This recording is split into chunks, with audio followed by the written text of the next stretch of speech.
بسم الله الرحمن الرحيم. الحمد لله رب العالمين، والصلاة والسلام على نبينا محمد وعلى آله وصحبه وسلم أجمعين. waxaan wadnaa casharadeenii taxanaha ahaa ee aan uga hadlaynay magacyada Ilaahay subxaanahu wa tacaala. waxaan hadda ka hadli doonaa magaca Ilaahay ee assalaam oo ah nabadeeye. Ilaahay subxaanahu wa tacaala nabadda asaga haya, asaga nabadda qaybiya, asagaana qof walba nabadda meesha uu joogo ku gaarsiiya. waxayna ka mid tahay deeqaha Ilaahay subxaanahu wa tacaala uu dadkiisa ugu deeqay inuu qofku asagu nabad helo, diin ahaan nabad u helo, dariskiisu nabad helaan, dadku la nool yahay nabad helaan, cid kastana uu nabad kula noolaado.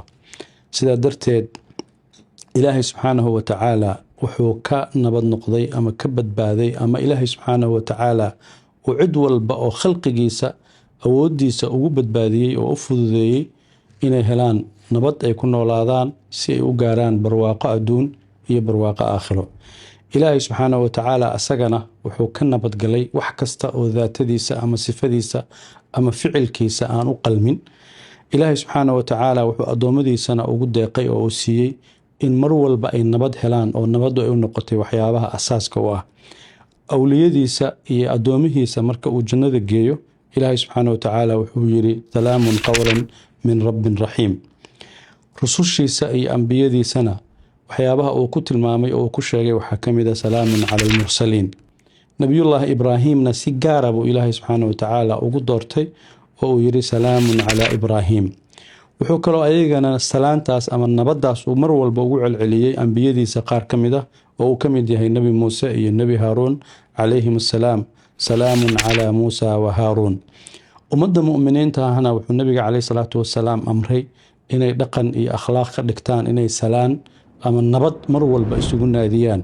ifshu salaama baynakum, oo nabiga calayhi salaatu wasalaam uu dadka muslimiinta ah ku dhiirigeliyey inay akhlaaq iyo dhaqan ay ka dhigtaan. waxaa kaloo Ilaahay amray marka aad guri timaado oo aad meel soo gasho, fa idaa dakhaltum buyuutan fasallimuu calaa ahliha, oo ah marka lagu arkaba in marka hore adiga nabad lagaa arko, adiga inaan nabad wadinna ay kaa muuqato. sidaa darteed Ilaahay subxaanahu wa tacaala waxyaabaha uu jannadiisa xataa ku ammaanay waxaa ka mid ah wallaahu yadcuu ilaa daari salaami wayahdii man yashaa, oo uu culimmada qaarkood mufasiriinta ay dhaheen Ilaahay subxaanahu wa tacaala asaga ah assalaam, jannadiisa wuxuu u bixiyey assalaam.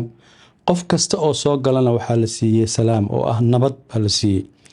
ibnu cabbaas wuxuu leeyahay jannooyinku waa 7, mid ka midana waxaa la dhahaa assalaam. saa darteed Ilaahay subxaanahu wa tacaala jannooyinka qaar maadaama salaam loo bixiyey, culimmadu waxay yidhaahdeen mar waxaa loogu bixiyey in loo idaafeeyey oo loo tiiriyey Ilaahay subxaanahu wa tacaala oo ah assalaam. marna waxaa loo tiiriyey dadka meesha ku nool waxay iskula hadlaan oo isku salaamaan oo ah assalaamu calaykum. marna waxaa loo tiiriyey maadaama meeshan meeshii lagu soo cuskaday ee lagu soo fariistay ee la yimid ee nabadda lagu raadinayay inay tahay, saa darteed Ilaahay inuu jannadiisa salaam u bixiyey. qofka marka bini aadamka adduunyada marka uu joogo, nabaddu waxay u tahay rajo. wuxuu rajaynayaa inuu nabad ku noolaado, wuxuu rajaynayaa inuu nabad gaaro, wuxuu rajaynayaa inuu nabad heli doono. laakiin marka aakhire la tago oo dadka Ilaahay subxaanahu wa tacaala uu doortay uu jannadiisa geeyo, nabaddaasi waxay u tahay waaqic ama xaalad dhab ah oo ay ku nool yihiin oo ay la noolaanayaan. yacni meesha u dambeysay oo nabadda ay raadinayeen bayba tageen. sidaa darteed qofka waxaa laga rabaa muslimka ah inuu nabadda kula noolaado. horta marka koowaad naftiisa, naftaada see nabad kula noolaanaysaa? waa inaad ka fogeyso wax kasta oo culimmadu ku sheegeen ashahawaat washubahaat.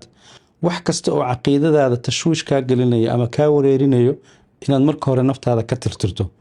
wax kasta oo hawada naftaada iyo damacaaga ku hagaya ee sabab kugu noqonaya inay haadaan kaa tuuraan, waxaa laga rabaa inaad naftaada ka nabadgeliso. waxaa kaloo la rabaa naftaada inaad ka nabadgeliso xiqdi iyo xumaan dadka inaad u qaado. sidoo kale akhlaaqdaada iyo anshaxaaga shakhsigaana wax kastoo xumaana inaad ka nabadgeliso. meeshaasaad waxaa gaaraysaa marka inaad adiga nabad iskula noolaato oo aad naftaada nabad kula noolaato. wuxuu sheegay sheekh Shacraawi markii uu fasirayay xadiiskii nabiga calayhi salaatu wasalaam ee ahaa almuslimu man salima almuslimuuna min lisaanihi wa yadihi, wuxuu yiri kaas waxaa laga hadlayay in adiga dadka kaa nabad galaan. ka waran buu yiri haddii naftaada ay adiga kaa magan geli weyso. yacni waa hadal aad iyo aad u qiimo badan. adiga waxaa lagu amray dadka inaad nabad geliso, muslimnimadaada ku xiran, toosnaantaada ku xiran. laakiin Sheekh Shacraawi wuxuu ku daray haddii adiga naftaada ay ka nabadgeli weyso ka waran, oo loola jeedo inaad shahwadeeda raacdo, hawadeeda raacdo, damaceeda aad raacdo. midda labaad oo laga rabo marka adiga naftaada la heshiiso oo aad nabad kula noolaato waxa waaye inaad qoyskaagana nabad kula noolaato, oo familkaaga nabad kula noolaato, oo xaaskaaga nabad kula noolaato, oo caruurtaada aad nabad kula noolaato. ilaahay quraankiisa wuxuu ku yiri yaa ayuha alladina aamanuu inna min azwaajikum wa awlaadikum aduwwan lakum fahdharuuhum wa in ta'fuu wa tasfahuu wa taghfiruu fa inna allaha ghafuurun rahiim. culimadu waxay yiraahdeen qofka familka mas'uulka ka ah waxaa meeshan loo sheegay 3 shay oo isdaba socota. inta 3 shay aan loo sheegin waa loo digo, waxaa lagu dhahay cadaawada iyo cadowtinimada familkaaga iyo caruurtaada kaaga imaanaya ka digtaano. laakiin halka loo sheegay marka dadka qaar waxa laga yaabaa inay halka ku joojiyaan oo yiraahdo aduwwan lakum fahdharuuhum, halkaas lagu joojiyo. laakiin ilaahay subxaanahu wa ta'aala halkiiba ku daray. halku ku darayna muxuu ahaa? marka koowaad familkaaga, caruurtaada, xaaskaaga, qoyskaaga aad la nooshahay wixii ay shalay khaldeen ama khaladaad ay hore u soo sameeyeen isku day inaad ka cafisid. marka labaad ay khalad sameeyaan oo aad ku aragto ayagoo khalad sameynayana isku day inaadan xasuusinin khaladka ay shalay galeen. waa safxiga inaa wixii la soo dhaafay aad dhaafto. guryaha kuma dhismaan inaad tiraahdo shalay waxaana samaysay, shalay dambigaasaa gashay. taas waxay dhaawacdaa dareenka qofka hadday tahay xaaskaaga. waxay kaloo dhaawacdaa dareenka ninka laftigiisa haddii gabadha laftigeeda ay ninkeeda hadallada noocaas oo kale ah ay ku tiraahdo. caruurtuna waa la mid oo waxaa la rabaa inay kula noolaatid. wixii shalayna inaad iska cafiso, haddana haddii khalad uu galo inaadan dib ugu laabanin wixii la soo dhaafay. waxaa kaloo la rabaa inaad wixiina cafiso, almaghfira, inaad u dambi dhaafto waxa meesha ka dhacay inaad ka boodo oo aad samayso. maxaa la rabaa marka qoyskaanu si uu isku haysto oo nabad u wada noolaado inay ku wada noolaadaan alcafwu والصفح والمغفرة. saddexdaas inay ku wada noolaadaan baa laga rabaa. macnaheedu loolama jeedo khaladka caruurta ma saxaysid, loolama jeedo khaladka familkaaga ma saxaysid, laakiin waxaa la rabaa dhismaha iyo tiirka si aad nabad adigana u hesho, nabadna ku wada noolaataan. waa in reerkaas ay ku dhisan yihiin inaanan mar walba laga shaqaynin shalay waxaasaa samaysay, maanta waxaasaa samaysay. darteed qoys degan haddaa aragto waa qoys mar walba nolosha ka fiirinaya sida ugu degan ee ugu wanaagsan ee bari mustaqbalka loogu sii gudbi karo. inta haddaa samaysa marka adigana maxaa helaysaa? waxaa helaysaa ghafuurun rahiim, inuu ilaahay subxaanahu wa ta'aala dambi dhaafaha ah oo naxariista badan juhdigaas aad reerkaaga iyo caruurtaada gelisay inay adiga kugu soo laabato oo aad dambi dhaaf ku hesho. intaa markaa kasoo gudubto waxaa la rabaa mujtamaca muslimka ayaad la nooshaa inaad nabad kula noolaato oo aad nabadda say ugula noolaanaysaa. nabiga sallallahu alayhi wasallam waa ka yiri ifshu salaama baynakum, ifshu salaama baynakum, assalaamu calaykum. dadka ku dhahdhaha maray kaa soo baxaan kaliya ma aan, waa laga rabaa inaad assalaamu calaykum tiraahdo, salaanta islaamka ku salaanto waa laga rabaa. laakiin xadiisku wuxuu ka hadlayaa waxa waaye inaad nabadda faafiso. nabadda say ku faafinaysaa? waa in qof kasta oo muslim oo kaa soo horbaxay horta adiga aad isu diyaariso inaad qofkaa nabad geliso. marka labaadna waa inaad adiga ku faraxdo markaad aragto qof walaalkaa ah oo nabad ku nool, oo wanaag haysta, oo barwaaqo ku nool. marka saddexaadna waa inaad dhaqankaaga iyo dabcigaaga uu abuurayo hab qof kasta oo kaa soo horbaxa uu dareemayo nabad uu kugu dareemayo. marka waxaa la rabo waxa weeye qof walba inuu asagu qaato mas-uuliyadda bulshada ka saaran ee ah inuu nabadda faafiyo. waxaa kaloo laga rabaa markaad kasoo gudubto bulshada inaad ummadda oo dhan, bini aadanka oo dhan inaad nabad kula noolaato. waata ilaahi subxaanahu wa ta'aala uu leeyahay walaa taquluu liman alqaa ilaykum assalaama lasta mu'minan, oo ah qofka adiga hadduuba nabad ku tuso, hadal wanaagsan uu ku tuso, oo si fiican kuu salaamo, adigana si fiican u salaan. cid kasta oo kula hadashana salaam fiican iyo hadal fiican kula dhaqan, nabadna kula noolow.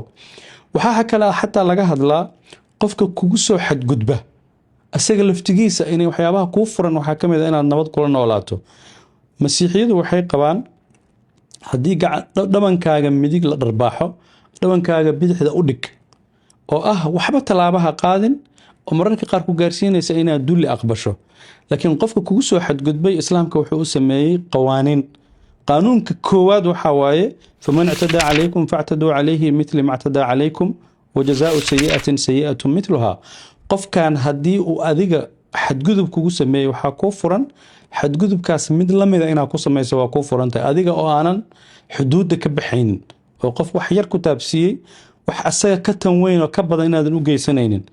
waxaa kaloo kuu furan inaad cafiso haddaa laakiin rajaynayso cafiskaas inuu ku fiicnaanayo faman cafaa wa aslaxa waad isleedahay markaa cafiso qofkan uu xishoon doonaa akhlaaqdiisa celin doonta qofkaasna asna waxaa laga kuu furan inaad cafiso saa darteed islaamku wuxuu ku siinayaa inaad adiga maamuuskaaga magacaaga iyo awooddaada aad qiimo leh aad u isticmaali karto waxaa kaloo la rabaa inaad diintaada nabad kula noolaato see diintaada nabad kula noolaanaysaa ilaahay xaqa uu kugu leeyahay inaad bixiso ilaahay inaad towxiidkiisa qirto shirki aadan samaynin ambiyadiisa iyo rusushiisa siday u dhan yihiin aad wada rumayso laa nufariqu bayna axadin min rusuli waaridkaaga iyo waajibka kaa saaranna inaad gudan karto oo aad waajib ilaahay subxaana watacaala uu ku saaray oo xaqa labaad ah oo xaqa ilaahay kusoo xiga ah inaad cadaaladda ka shaqayso inaad dulmiga aad ka hortagto in cid kasta oo kuu gardhigato aad si cadaalada aad kula dhaqanto taa waxay ku keenaysaa marka adiga inaad awood u yeelatid inaad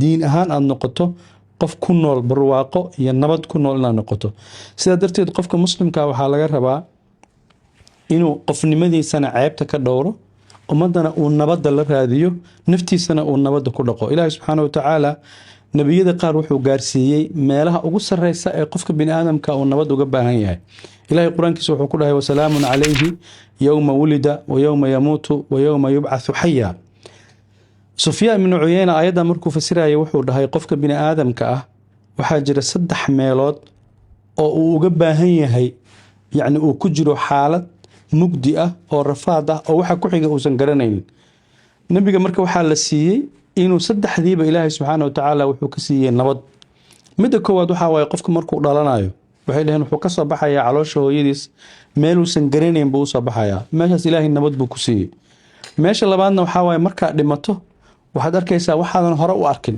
waxaadan hadda annaga aanan garanaynin oo qofka markuu dhinto uusan horey u arki jirin buu arkayaa ayadina ilaahay nabad buu ku siiyey midda labaadna waa yowma yubcath markii khalaa'iqdan dhan intay dhintaan ilaahay subxaana watacaala uu soo saarayo marka la soo baxayana ilaahay subxaana watacaala wuxuu ku siiyey nabad saa darteed haddaa rabto inaad meelaha aad adag aad nabad ugu noolaato waxaa la rabaa adigana inaad naftaada nabad ku hayso ummadana nabad siiso nabadana qaybiso wallahu tacaala